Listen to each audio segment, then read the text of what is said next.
Hello, this is again Dr. Jehonathan Bentovishpublished, and I'm very glad to give a lecture in this wonderful annual RYAL Conference.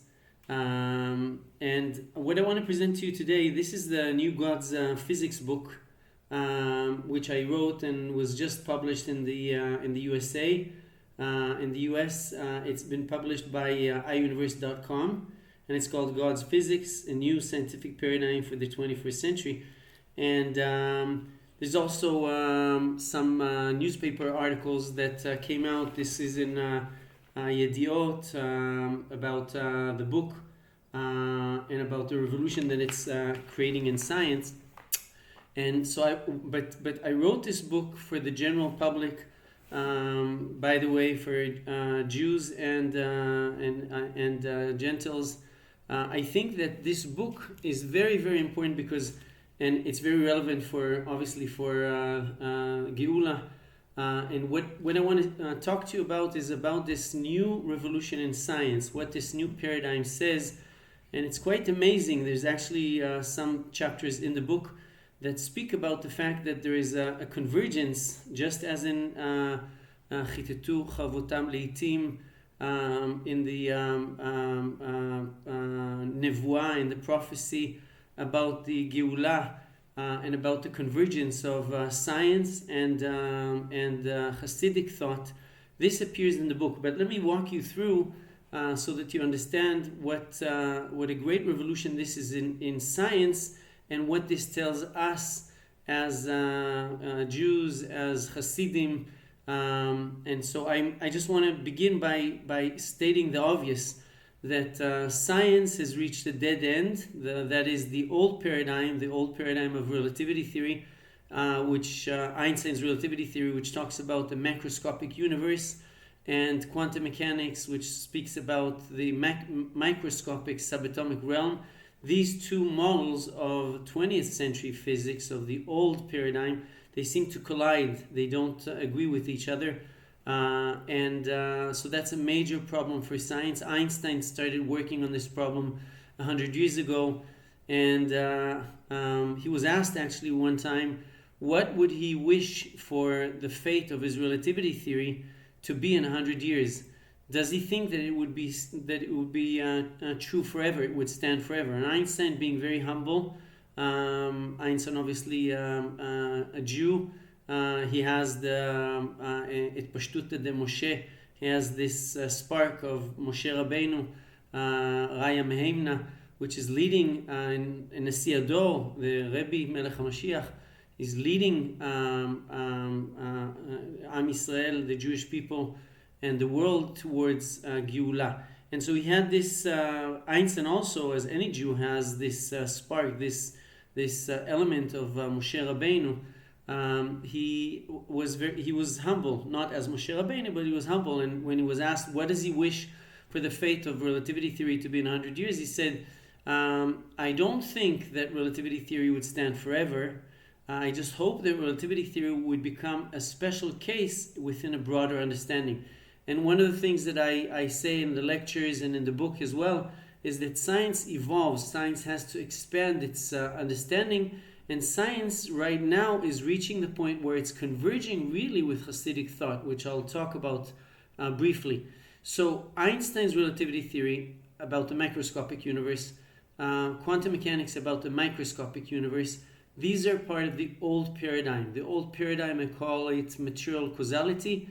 Basically, it has the assumption that everything in the universe happens because of a certain interaction between material elements. So, for example, relativity theory would say that the universe was created by an initial Big Bang nuclear explosion or event. And obviously, this new theory, God's physics paradigm, negates that. And I'll explain why in a second. But the idea is that the old model, first of all, doesn't work any longer because relativity theory and quantum mechanics contradict each other, and also because the old model, the old material causal paradigm, cannot explain where up to 95% of all the mass and energy in the world, where does it exist? The universe is known, is being observed to accelerate, and so it's expanding, and galaxies are getting further and further out and more distant from each other. And that acceleration cannot be explained by the old model. So the way that the old material causal paradigm explains that is by assuming that there is dark matter, dark energy, which is just hypothetical concept. Nobody has been able to verify it.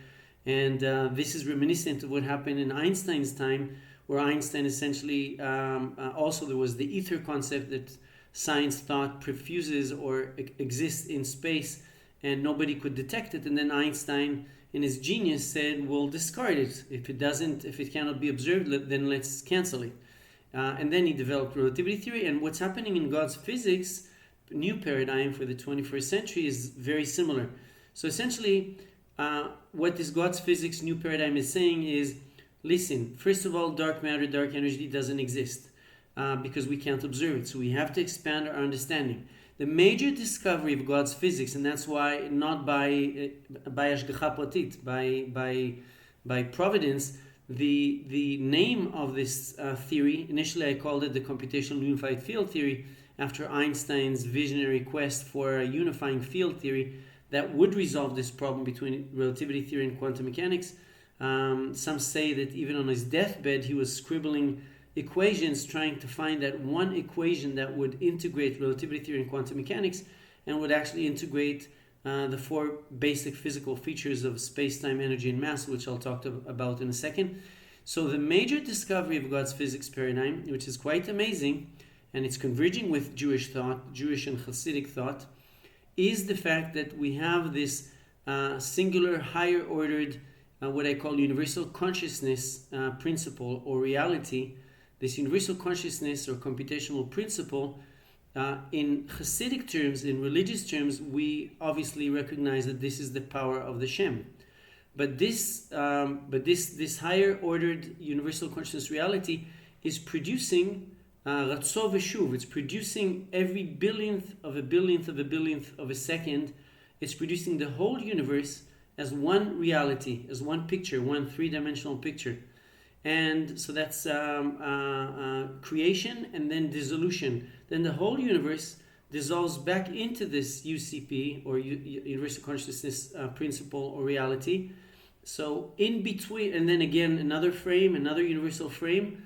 So every time the universal consciousness principle creates the universal frame of the whole universe simultaneously, everything in the world is created simultaneously or computed simultaneously by this universal consciousness principle or reality, and then it dissolves back into this UCP, and then again it creates the universe, and it goes Ratzo and Shuv, creation, dissolution, creation, dissolution, creation, and then every picture of the universe is being expanded, is being more elaborate by this universal consciousness principle. And that's, by the way, if I have some time to speak about it, that's, by the way, one of the critical predictions of this new God's physics paradigm, which differentiates it from relativity theory and quantum mechanics. One of these critical predictions has to do with the fact that we understand with this new God's physics paradigm that the universe is being expanded by the universal consciousness reality, not dark matter, dark energy, which don't exist, but solely by the operation and the development of the universe by this universal consciousness reality. That's why the universe is expanding. And by the way, one of the critical predictions is that it's happening, there is a leap that's happening every Jewish Rosh Hashanah, New Year. That's when there is a real jump in the rate of acceleration. So maybe I'll talk about it also. So the major discovery made by this new God's physics paradigm, which is quite amazing, it's exactly like what a Hasidic thought is saying. It's the pnimiut of the Torah. It's the internal light of the Torah of Judaism. Pnimiut Torah is saying, just as the Baal Shem Tov said, "Leolam dvarcha nitzav Hashem b'shamayim," that the power of the power of the Shem, the dibur of the Shem that's creating the universe, and it's creating it again and again, Ratzo and Shuv. So this is what the new God's physics paradigm is saying, but except it's saying it in very scientific terms. And by the way, at the bottom of this new book, and it appears within the book, there is a universal computational formula, and that universal computational formula, lo and behold, is telling us, and see, by the way, the illustration, the beautiful illustration by the painter, the Nachshon from Kiryat Arba, and at the center of that painting is the Yud. And the Yud is actually how I chose to represent this universal consciousness reality. And so in the universal computational formula, at the heart of this new God's physics paradigm of 21st century physics and science more generally, there is the universal computational formula. And the universal computational formula shows how this Yud, which is a representation of this universal consciousness principle, how this Yud is computing simultaneously every pixel in the universe, creating this frame, every time a frame and dissolution and another frame, etc.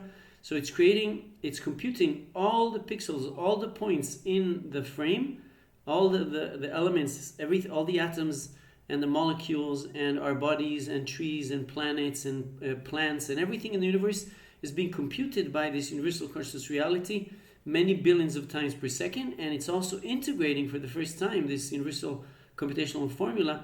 For the first time, it integrates completely space, time, energy, and mass. And that's perhaps something that is worthwhile just saying briefly. Einstein, in his relativity theory, was able to unify between space and time. So space-time became a four-dimensional continuum. He was able to unify between energy and mass. That's the famous E equals mc square, or the energy mass equivalence, which stands at the basis of the atomic energy and also atomic bomb. And also he was able to say in general relativity theory that space-time is being curved by massive objects. And so he was able to unify between a few of those elements, but not all of them. This universal computational formula, for the first time in physics, is able to unify these four elements of space, time, energy, and mass.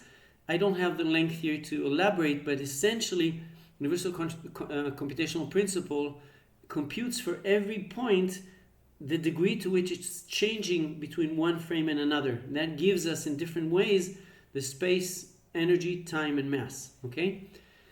Now, I want to say why this paradigm is very important for us as Jewish believers, as Hasidim, and more generally for the whole world, as I said, for Jews and non-Jews in different ways, but it's very significant. So the old paradigm was a material causal paradigm. And the old paradigm, which is stuck in our brain, so to speak, because it affects our lives and our perception of things, the old paradigm tells us that the world operates essentially by cause and effect, and it's material interaction. I'll give you simple examples. Now we're getting out of, I hope, the pandemic of the COVID-19. And the basic assumption that people have, scientists and non-scientists, is that this pandemic is caused by a virus, and therefore the vaccination would take care of the virus, and it's all cause and effect. But again, really, from the perspective, so this is one example of material causality. Our old perception of the world is that it's just cause and effect. Same thing about how the universe was created. The universe was created supposedly by the old model of relativity theory by a Big Bang nuclear explosion. So the whole of the universe was condensed in a lump of very concentrated matter, perhaps the size of a tennis ball. And then there was this nuclear explosion, nuclear event, that started creating suns, galaxies, planets, mass, energy, space, time, etc. And so the creation of the universe was supposedly random. It just happened. And the expansion of the universe is assumed to be just a random effect because of this explosion, because of the dark matter, dark energy, which again cannot be observed, so they have to be discarded. But nevertheless, the old model is saying everything in the world and universe is happening by cause and effect. It's random. So the universe was created by a random event, a nuclear explosion or event. The universe is drifting into nothingness. It's expanding. The suns will die. And according to the second law of thermodynamics, the whole universe will die, essentially, expand and dissolve. And so where does that leave us, human beings, and obviously and Jewish people or Jews? Where does that leave us? If the whole universe was created by a random event, it's drifting into nothingness. Worse than that, according to this cause and effect material causal old paradigm, even the evolution of biological animals and human beings is assumed by Darwin to have been caused just by random cause and material interaction between animals and their environment, genetic mutations caused by ultraviolet radiation. It's, again, completely random, and obviously that's not the knowledge that we have in the Bible, in the Torah, but the old model is saying, well, it's all random, it's all just material interaction. I want you to understand that this new God's physics paradigm is making a huge revolution, because since this new God's physics paradigm is saying that the whole universe is being created and dissolved many billions of times per second, and each time that the universe is being created by this universal consciousness reality, or God's power, every time that the universe is being created in this universal picture or frame, all the points in that frame are computed or created simultaneously. So for example, that's why this new God's physics paradigm, I lectured about it in multiple physics conferences, international physics conferences. I was invited to open international physics conferences with this new paradigm of God's physics of the 21st century. And in some of these lectures, as well as in the book, I clearly stated that God's physics new paradigm negates both the Big Bang model, Darwin's natural selection principle. In fact, it negates the whole idea, the whole assumption, the old assumption that things happen in the universe because of cause and effect. So what's the alternative? Because the universal consciousness principle is computing simultaneously every point in the universe for each of the frames, each of the pictures that it's producing, and then dissolving, and then another picture, and dissolving, another picture. For each of these pictures, each of these universal frames, the universal conscious reality is computing simultaneously all the points within the frame. And because it's computing all the points within the frame simultaneously, there cannot be any cause and effect. I give a metaphor which may be helpful. Imagine that you saw in a film, you saw, let's say, a cup with water, and you saw a hammer that's hitting that glass cup, and then the glass cup is broken and the water is spilled over the table. Now, if I ask you what caused the breakage and the spillage of the water of the cup, you'd say, it's the hammer. I saw it. It's very simple. But if I slowed down the progression of the film, you'd see that in each frame, these two elements appear at the same time. So there cannot be any cause and effect between them. The first frame, it was like this. Second frame, third frame, fourth frame, fifth frame, they're touching each other. But again, they're being presented at the same time, so they can't really affect each other. And then maybe sixth frame, this is broken and the water are spilled.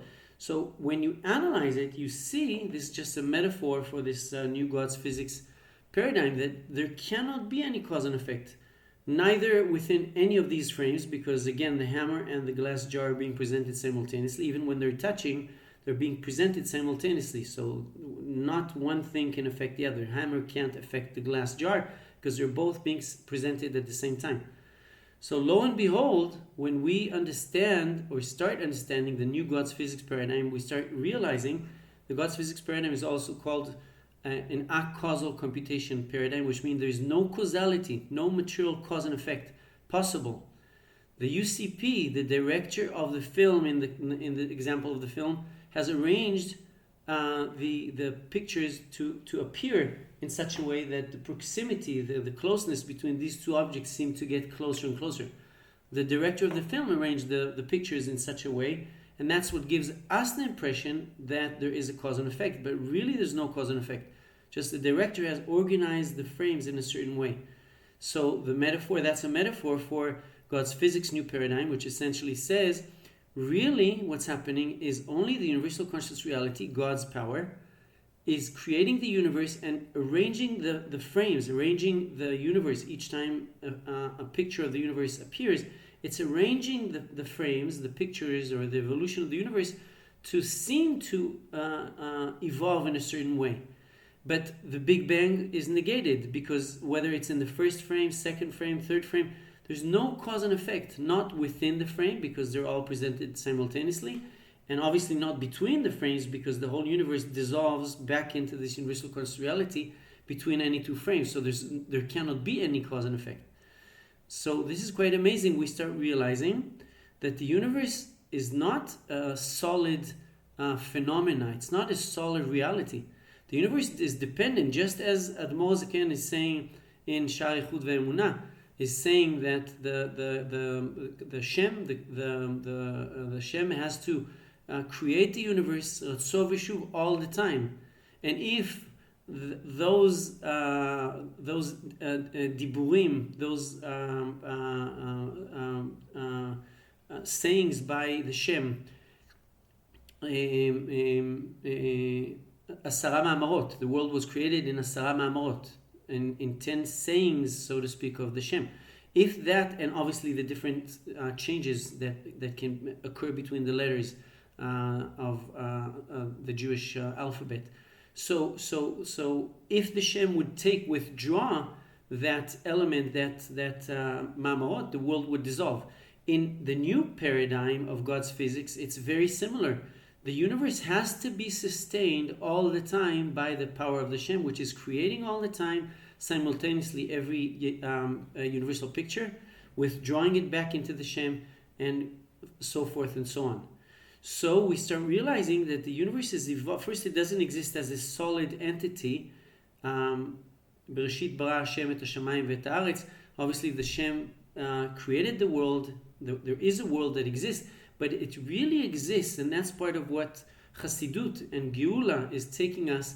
The Rebbi Melech HaMashiach said that the only thing that differentiates between Galut, Gola, where we think that we're still in, and between Geula is the Aleph. The Aleph represents Alufo Shel Olam. The Aleph represents the power of the Shem, the presence of the Shem.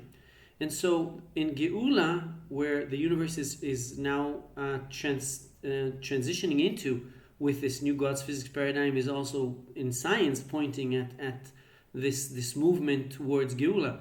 So the new understanding is that the universe, the world that we know, our bodies, everything around us, doesn't exist as a physical entity per se. It's being animated, it's being produced again and again by this universal consciousness reality, or the power of the Shem. And some of the other important elements, so first of all, we start understanding that the universe, in this theory, the whole universe has Ashgacha Pratit. Everything in the universe is happening because of the power of the Shem. So even when we think, for example, that a virus caused a disease, that's true only in a partial way, because there's no cause and effect. The Shem is producing this series of pictures of the world and evolving the world with a clear aim, and that clear aim. And so in this God's physics new paradigm, it's fascinating. I recommend everybody to read the book, because I wrote it in particularly for the layman reader that can comprehend much of the essentials of this theory.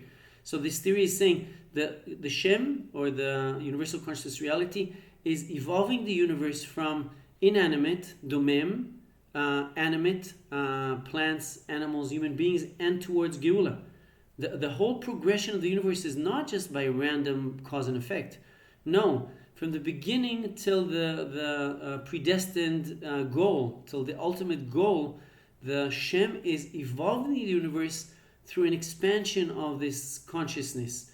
Inanimate matter, then plants, then animals, then human beings. Then human beings are now led into this Geula state, which I clearly and explicitly write about in this theory and in the book. The whole end goal, the whole aim of the Shem, of this universal conscious reality, and producing the world and evolving the world towards this Geula, perfected moral and spiritual state. And another element that, and that's why, by the way, this new God's Physics book and this new paradigm is very important because it will highlight in science the recognition that there's only one reality. Truly, there's only one reality. This is the Shem, and also that this Shem, or this universal conscious reality, cares about in Hashgacha Pratit evolving the universe towards this perfected state of Geula, and that perfected state of Geula, moral, spiritual, physical, is a state in which everybody, like we say in our Jewish prayer, Yakiru v'yidu kol yoshev v'tevel ki lichat ticha chol be'er tishava kol lashon b'yom ha'yu Hashem echad u'shmo echad, that everybody will recognize that there's only one singular reality, which is the Shem. And not only that, in this new theory, there is a new understanding, a new discovery, which I call the dynamic equilibrium moral principle. And there is a new discovery, fascinating discovery in science, for the first time in science and in physics, that our moral choices make a real difference, because when a Jewish person makes a moral or immoral choice, God forbid immoral choice, we all choose moral choices, and the Rambam says that a Jew always wants to lekayem et mitzvot shel Hashem, and to act morally. And if, God forbid, we miss that sometimes, it's just because of a ruach shtut. It's not really, that's not the real desire of a Jew. So, but anyway, based on our moral choices, when we act in a moral way, this leads the Shem, or the Shem would then select for us one of multiple possible futures that are midah keneged midah. If I chose, or if a person chose to help another person, the Shem will select for that individual that helped another person, would select a future, one of multiple possible futures, in which that person that Jew would be helped also by another Jew, just as he did or she did. So this is fascinating. It's a new paradigm, God's physics paradigm, that replaces the whole way that science looks at the world, and it changes things in our own perception. We understand the world was not created, God forbid, by chance, like the Big Bang model. We understand that the world is being carried and governed and watched over in Hashgacha Pratit. Every pixel is being created, every atom is being created many billions of times per second. And we understand that our moral choices make a huge difference, both for our own future, because the Shem will choose a future that is resonating, that is equivalent to our good choices, and also that the whole progression, we're partners, so to speak, with the Shem in leading the world towards this Geula state.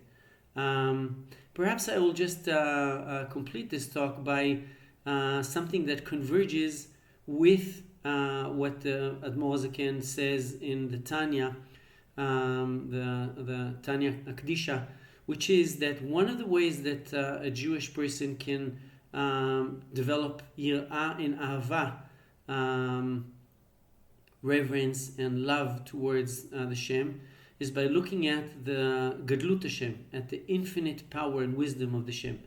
And I gave this example, but I always like to give this example because it's in a sense similar to some of the awe and astonishment that I myself experienced when I was discovering this God's physics. And I'm saying, when you sit in your Bet Midrash, in your synagogue and Bet Midrash, and you close your eyes and imagine all the books in the Bet Midrash, and it's very hard even to remember all the names of the books, right?